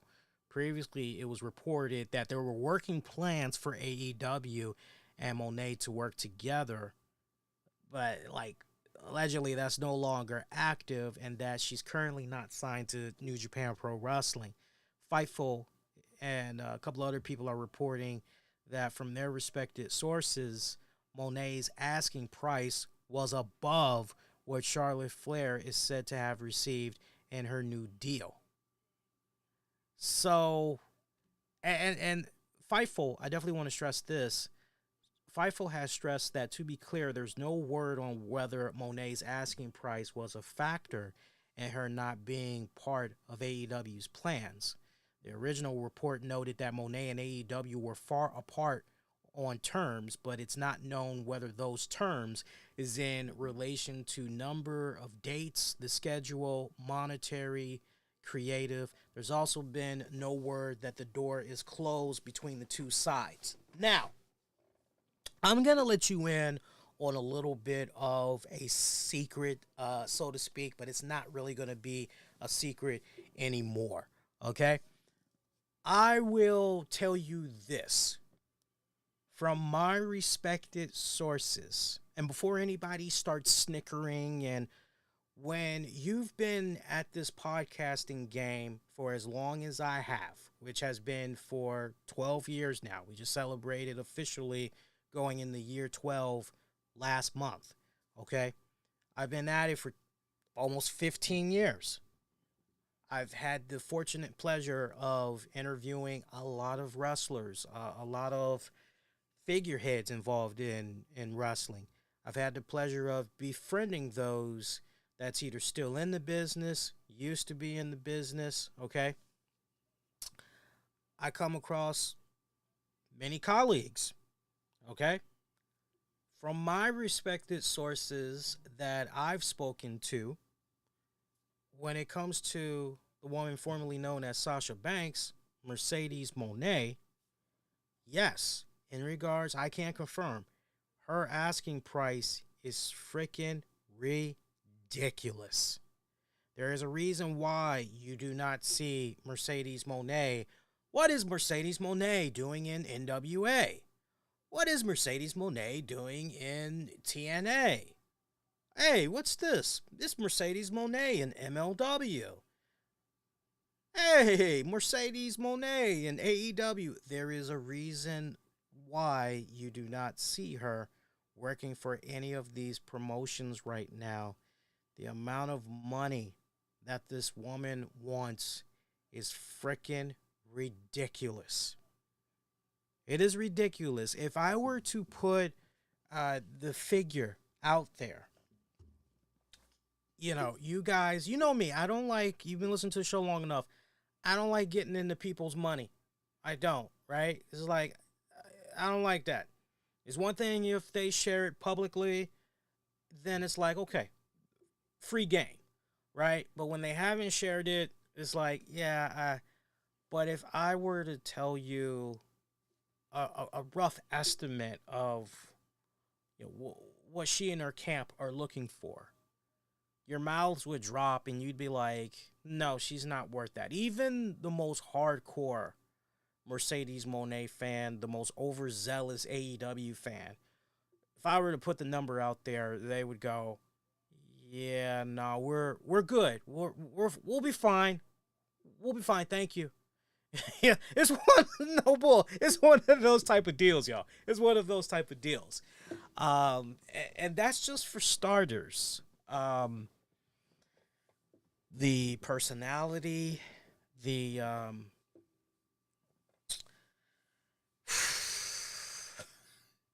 I ain't saying she's a gold digger, but she ain't messing with no broke, okay? Yeah, there's a lot that's, I wish I could say a lot more. I'll tell you what I'll do. I will talk to my respected sources to find out a little bit more, and I'll see if I can get the okay to, you know, kind of share that information while, you know, keeping those respected sources anonymous, and if I can get the, because I don't want it being traced back to them. That's the thing, because once it gets traced back, people can kind of figure out, like, you know, the whole inner circle, and then, yeah, so I'm not trying to get that person in trouble, but there's a whole lot of, there's a reason why that you're not seeing her just yet, you know, working with these promotions. Could she ultimately come back to the WWE? Like, if you were to ask me straight up, could she ultimately come back to the WWE? Maybe if she has that asking price go down. Maybe if that asking price goes down, then maybe. But WWE, they are fine. They are fine right now. I know a lot of people are going, no, we miss her. We need her back. No, They'll be fine. Next person up. That's what it's all about. Next person up. Oh God. Let's see what else can we get into here on the show here. AEW has filed a new trademark. I was having a lot of fun with this on social media. A lot of people thought I was dead serious too. So I was on X when the news had first surfaced about AEW filing for a new trademark. Got the feeling. And yeah, a lot of people were going, "Oh, it's a new show." And they were going, "Oh man, you got to use the Black Eyed Peas. You know, you got to use the Black Eyed Peas. What a good night. How that song go? Yeah, you got to use that song." So I came up in there in the thread, and I said, "Yo, off the break, AEW has got to use this song by James Brown as the new intro." And it was James Brown. I got the feeling. I got the feeling. And so that kept getting so many, retweets, quotes, likes, and people were like, "Yeah, I agree." And I'm thinking to myself, man, these people don't know I'm just having fun here. I'm just egging on. Okay, you guys assume, right? I'm like, go ahead, right? Oh, could you just picture that? A new AEW series, and you've just got the James, hit me, got the feeling. I'm just picturing that. Like, that would not. But anyway, AEW has filed a trademark for this. And according to the, where is it? According to the United States Trademark Office, right? The filing. Here's the description for why they're trying to do this trademark.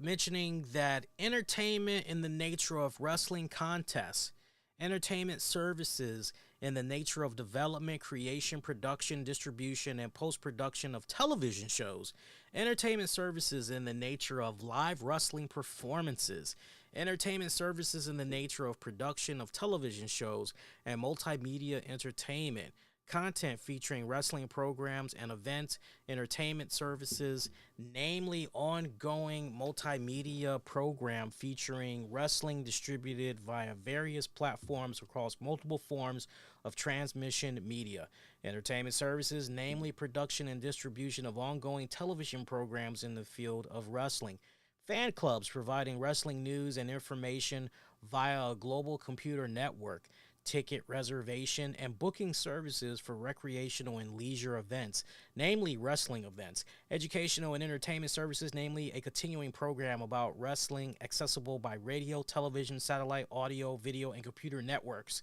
entertainment services, namely an ongoing series featuring wrestling provided through a global computer network, entertainment services, namely providing ongoing webisodes featuring wrestling via a global computer network.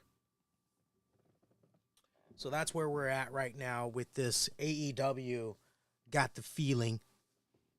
You see me looking behind. I'm just making sure Holly isn't chewing on another damn cord. And it seems like we're in the clear. So, whether some of you all like it or not, apparently there's going to be another AEW show in the works, but it would appear that this one is going to have something to do with the integration. Hey, little buddy. Oh, both of y'all are in here. It's going to have something to do with the integration of social media, as this apparently is going to be a web-based show that I would suspect could possibly be part of some type of a streaming service app as well. I know that's something that Tony Khan has been very fond of, and it'd be interesting to see if they are able to work something out where they do some stuff on, what is it? What are they calling it now? Max? It's not HBO Max anymore, right? Now it's just called Max. I would imagine, by the way, for you Flintstones fans out there, it looks like, if I remember right, I think on January 1st, I think Flintstones is accessible right now on Amazon Prime for Prime users. I think it's just season 1. That's going to be no more. For Max users, Flintstone season 1 will be up until the 17th. Then they're pulling it. Why they're pulling? I have the. You got me, guys. You got me. But that's apparently what they're doing. It is what it is. But anyway, you know that Tony Khan has been trying to work something out. We just talked about from the Monday show how he was in a meeting recently with Warner Brothers Discovery executives and everything. Word was it had went well, but now you hear about what's going on with WWE, and is that maybe going to be something that could potentially put a monkey wrench into things? But one thing is for certain, AEW programming will continue to be on Turner Networks until the end of 2024. So, no matter what may happen with AEW in the future, 2024, that whole year, that is still a freaking lock in everything. So when I hear that there is potentially going to be a new AEW show in development, I just can't help but go, first I rub my head and I just go, man, this is like oversaturation, because it really is. It really is. I'm just flabbergasted just thinking about the fact that, oh my God, another show is coming, because we've got one show, ROH, that is behind a paywall. The only way you're going to be able to watch that is, okay, and the poor attendance that's been happening with that, it's unfortunate, right? A lot of great talented people. I'm happy that they've got work and everything, but that's not really making a profit. As a lot of you all have referred to ROH, it's just basically the new AEW Dark. That's all it is, basically. Okay? It seems that in regards to Collision, they have... Actually, let me come back to Collision.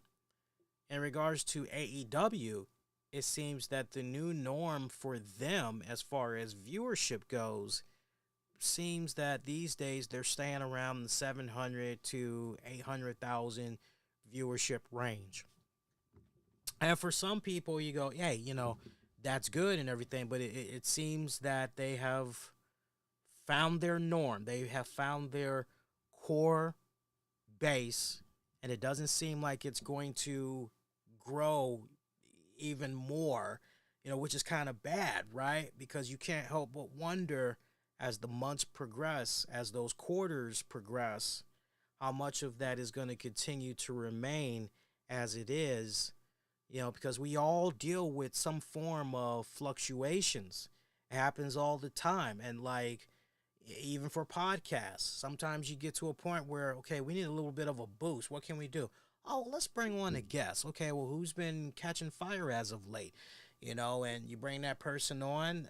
Maybe that'll bring you a new audience, and then you can kind of ride that wave for the next several weeks or whatever. Or maybe there's a monumental event that goes down, brings in a new audience that wants to know the 411, and you're able to ride that momentum for a little bit, right? But I'm concerned for AEW programming that is accessible right now when it comes to Dynamite, for sure, because that's the flagship show. Rampage, forget about it. We've now gotten to a point where, in regards to Rampage, it's just pretty much one of those, yeah, it's a fast hour. It's a fast hour, but it's gotten to that point where, yeah, I don't need to watch it. I don't need to watch it. I'll just get the recap highlights on Collision and Dynamite. I'm pretty much good. Yeah, I'm good. I'm all right. Thanks. Collision, some weeks are good, some weeks are bad, but help me out, guys. What are they averaging these days? Is it safe to say maybe about 350 to maybe 400 and I don't know 450,000, right? So drastically different from when CM Punk was around and and all of that other stuff. So I just am looking at what's happening right now, and there would be part of me that would go, okay, well, great, because guys like Wardlow, Powerhouse Hobbs, and this person, they'll be showcased more. And I literally said those things when it came to Collision, and it seemed as though we were off to a decent start, but then when it counted the most, we didn't see those people again. And, you know, for me, I hear this and I just go, yeah, no, I'm good. Really, I'm good.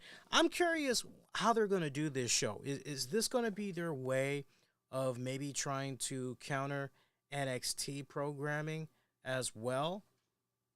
Right? Let's not also forget about that because we got NXT. What NXT is going to, what is it, the CW next year? If I'm not mistaken, they're going to the CW. So I'm very curious how this new show, when it does launch, are Tony Khan and crew going to try to compete against NXT and let the two shows just head to head? Or is it going to be a case where maybe they'll just go, okay, well, let's see if maybe we can get Thursday night. Wow, just imagine that. Wednesday night, Thursday night, Friday night, Saturday night, 4 consecutive days of AEW programming. Now, for some people, that actually sounds pretty cool, doesn't it? That actually sounds pretty cool. You're like, hey, sign me up. I'm good. But it doesn't really hold any great value to it if the quality, this goes back to what we were talking about earlier as far as long-term storytelling, great character development, and focusing a lot more on that instead of we're going to put these great matches together. Okay, but what do we got going on for story arcs? Well, nothing really, but we've got these matches. You feel where I'm coming from? So you got to forgive me if right now I'm on the fence about this, kind of going, I'm not really sure if this is a good idea. But, you know, maybe when it comes to Worlds Collide, the press conference for that event, maybe Tony Khan will shed a little bit more light about this and what he's envisioning for this show. Speaking of shows, Collision for this weekend, we've got the Blue League matches. That's pretty much final round of that. We got Brody Lee taking on Daniel Garcia, Andrade facing Eddie Kingston, Acclaimed facing Top Flight, Christian Cage will be in the house, and your main event, Blue League match, Bryan Danielson taking on Claudio Castagnoli. That is going to be freaking fire. I'm looking forward to that. That is going to be freaking fire. One other thing I want to get into before we get ready to wrap it up here on the show, I want to talk about a fellow Chicago native. Stunned me. It stunned me hearing about his death. Great veteran actor who I've always admired, greatly respected. One of my absolute best. As far as like my top, when I think about black actors, when I break it down as far as men goes, you know, Denzel Washington. I would honestly say Denzel Washington. Wesley Snipes, Marshala Ali, and this man is definitely on that list. He's just off the top of my head, right? Andre Braugher. That name should sound very familiar to you guys. I know a lot of you all, Brooklyn Nine-Nine. I sadly did not watch that show, but anytime I saw clips just featuring him online, I always popped for it. Thought his stuff was good. But a lot of us really know him from his role as Frank Pimbleton on the NBC hit drama series Homicide: Life on the Street. It ran from 1993 until 1999. There was also a Homicide movie that had wrapped up everything from the television series, of which Andre Braugher had came back for and everything. And Homicide: Life on the Street, this basically was based off of some news reportings that were used from this book that had came from a news reporter, if I remember it right, and it was pretty much adapted from that, right? You know, characters, you know, the names, some events were tweaked around a little bit, but these were all based off of this beat reporter's uh, stories, you know, actual stuff that had went down and everything. And it was filmed out here in the DMV. It was mostly filmed in DC and Baltimore, large part Baltimore. And they really did a great job in capturing that street life, that grittiness, especially whenever, you know, something was going on with a homicide. You know, these days when you look at television shows like CSI, even Law and Order, everything is pretty glorified, I would have to say. But homicide, no, it was dark, it was cold, it was gritty. You know, there was no flash, you know, there was no over dramatization. And Andre Braugher's character of Frank Pimbleton on Homicide Life on the Street was one of the best damn well developed characters. And a large part of that was because of the great emotional range of acting that Braugher had brought to that role. I would say to you guys, if you've never seen an episode of Homicide, you really owe it to yourselves. Trust me when I say this, you owe it to yourselves for this holiday season. Go and put that on your list. Have somebody get you the entire series on DVD. It is definitely a series you will love watching again and again and again. And then when you just think about the all-star cast that you had that was involved in that show back in the day, Melissa Leo, Clark Johnson, Yafit Kodo, Richard Belzer, Daniel Baldwin, Giancarlo Esposito. Yes, Giancarlo Esposito was on that show. Ned Beatty. I mean, the list just goes on and on and on. Michelle Forbes. The list just goes. Reed Diamond. The list goes on and on of the great caliber of talent that they had on that show. It was a great ensemble cast, and one of the best story arcs for Andre Braugher's Frank Pimbleton character. Me and my wife were literally talking about this the other day. Was the arc where Pimbleton had the stroke. Shout out if you remember that. He was in the interrogation box with his partner, you know, and this was another one of those watch Frank work.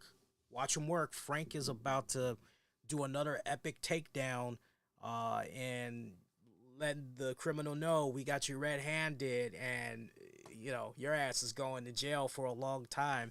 And then all of a sudden, he just grabbed his head and I mean, he freaking had a brain aneurysm. He's having a stroke.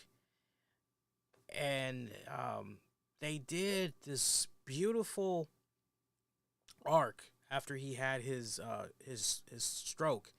They did this beautiful arc where I think it took about 2 full seasons before Frank Pimbleton was able to get back to 100%.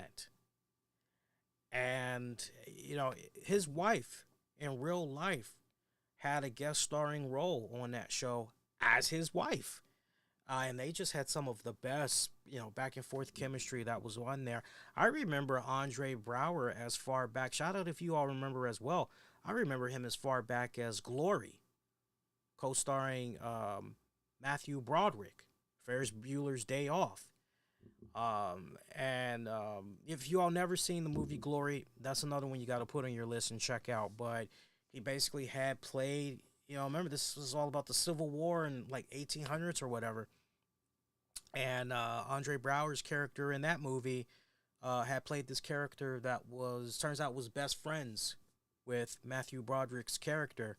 And when Braugher heard about they were enlisting blacks were allowed to enlist in the military. They were, you know, able to help and everything. You know, he wanted to enlist. And he thought he could continue to be buddy chums with Broderick. And the person that was training the men kind of looked at this observation, and he says to Matthew Broderick, "Hey, permission to speak freely, sir." He's like, "Yeah, go ahead." He's like, "Look, I'm trying to teach these boys how to be men. I'm trying to get these guys in the best shape as possible. And I need your help to allow me to do my job. And part of that is to make sure that you're not showing any type of what could be considered favoritism." And Matthew Broderick was like, "Okay, you're talking about my relationship with, he's like, "Yes, sir." He's like, "Okay, I see your point. All right, well, going forward." And the next time Andre Braugher tried, I think it was like Chow Time, and he was trying to, matter of fact, I think he referred to Matthew Broderick. I think he had the role of Colonel or Captain in that movie or something like that. And he just kept calling him by his first name. And Matthew had to check him, right then and there, but he got the message loud and clear. And it was kind of like, okay, right, I see how it is. Dude was also in a Kojak made-for-TV movie. Believe it or not, he got to work with Telly Savalas, and anybody that used to watch an episode of Kojak back in the day, and you know the history about Kojak's Telly Savalas as a producer. He always looked out for those that were coming up with him in the industry, but he also had a keen eye for great upcoming talent. Harvey Keitel, a young Sylvester Stallone, and when it came to the made-for-TV movie, one of those joints, because I think they did about 3, 4, 5 Kojak movies, Andre Braugher was involved in one of those movies. Great wide-ranging actor. It never came to fruition, but I remember a couple of years back, he was involved in Law and Order Special Victims Unit. He played a lawyer that was very, very interested. Shout out if you know your Law and Order shows. He was very, very interested in hollering at Olivia Benson. Yeah, the Olivia Benson character. Now, I don't know if they had sexual relations, but it's very obvious that his character, it was a guest starring role. It was very obvious that, he wanted to take it to the next level with Olivia Benson. And I was so for it. I was like, yeah, man, let's go. And great, strong leading man, right? Regular. Because I'm looking at that and I'm going, man, we haven't had that strong of a character for like a lawyer, a DA, or assistant DA. We haven't had it that strong since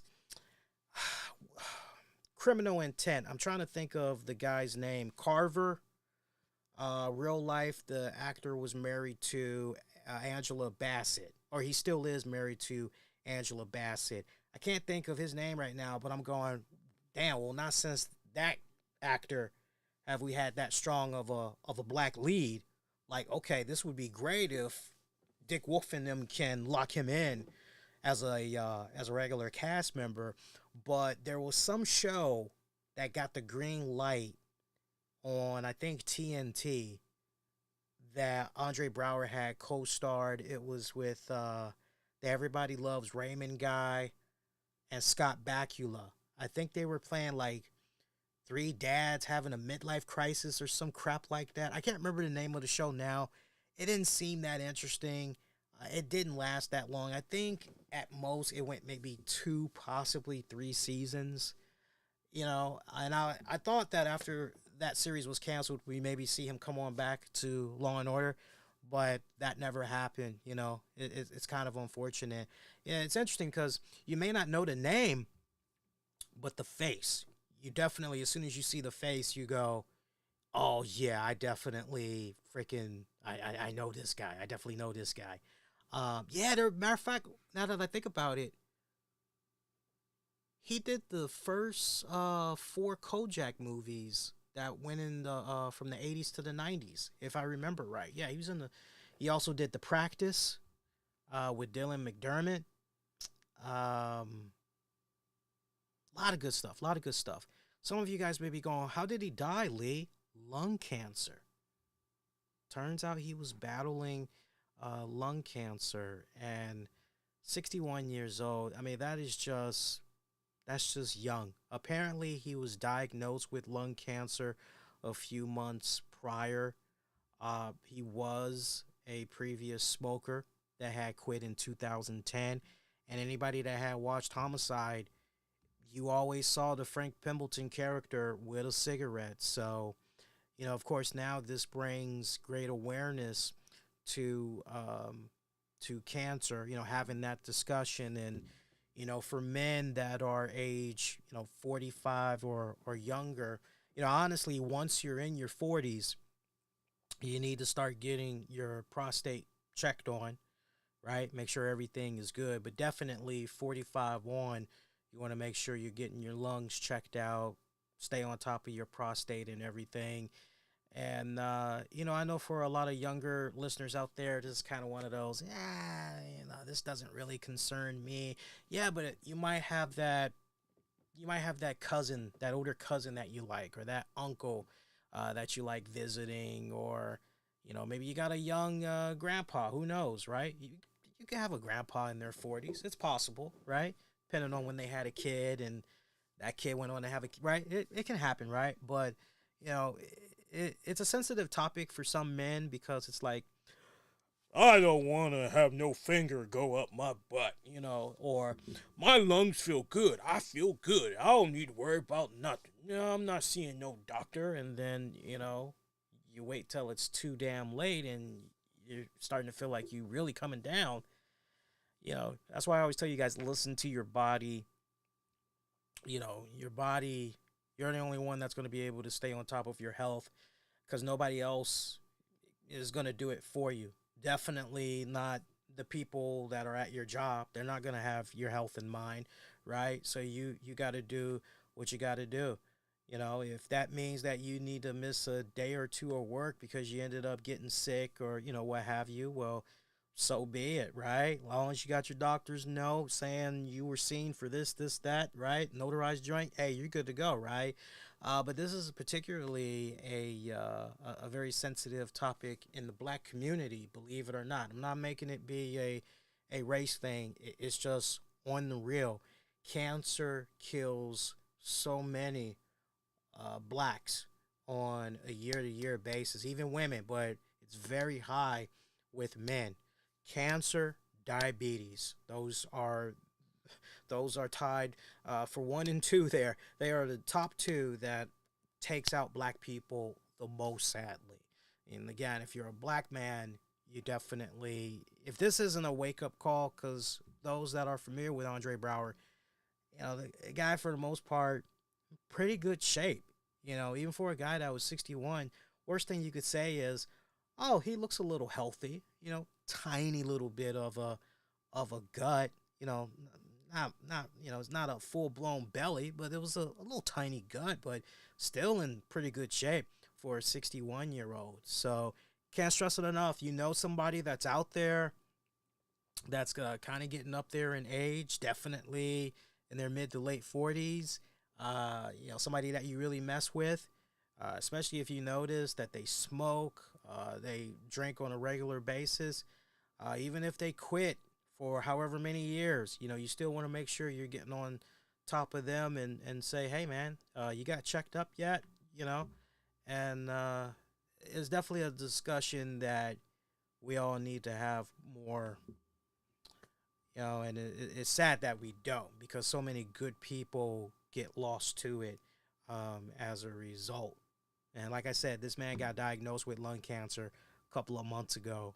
So this was definitely a case where I would imagine, I'm speculating here, so forgive me for speculating, but I would imagine that by the time he got diagnosed, whatever was going on, whether maybe he was coughing up a little bit of blood, whatever, I would imagine that by the time he got the MRIs back and everything, it was pretty much a case of, yeah, man, sadly, this is inoperable. Start getting your affairs in order, and yeah. Men of a Certain Age. That's the show that I was thinking about, where he jumped to TNT. The Tuskegee Airmen. That was a really great movie as well. Recommend you guys check that out as well. Some good stuff. Rest in power, Andre Braugher. Great actor, man. Great actor. So, on that note, let's go ahead. Let's stick a fork in it. Let's call this episode DONE done. We've been at it now for just a little bit over 2 hours, but that's very good, right? Nice, well-rounded 2-hour show. Want to give a shout out to some of our sponsors real quick. I want you to do yourselves a favor, especially if you have yourself in a position or you know a friend that needs some last-minute gift ideas. I want to mention these sponsors real quick. Shout out to doback.com. If you're looking for the perfect gift for him, her, or for the kids, Doback has you covered with unbeatable deals. I'm talking about discounts up to 80% off, coupons up to 50% off, cashback offers up to 20% off. Check them out. Get rewarded just for shopping. Doback.com. Also, shout out to my good friends over at ShopTotallyT-shirt.com. Whether you have a sports team, company, or a charitable event coming up and you need custom t-shirts, hats, or hoodies, ShopTotallyT-shirt.com can help. They've got the best and high quality items at great affordable prices with top-notch customer service. ShopTotallyT-shirt.com. And shout out to our newest sponsor, Candy Kingdom VT. That's V as in Victor, T as in Tom. CandyKingdomVT.com. If you're ready to elevate your snacking game, look no further than Candy Kingdom, the ultimate destination for freeze-dried candy. At Candy Kingdom, they've mastered the art of freeze-drying to bring you a great taste sensation like never before, as their candies are crispy, crunchy, and bursting with flavor. Check them out today, CandyKingdomVT.com. Appreciate all of these great sponsors that we are going to be working with for the next little bit. Greatly honored to have you all on board.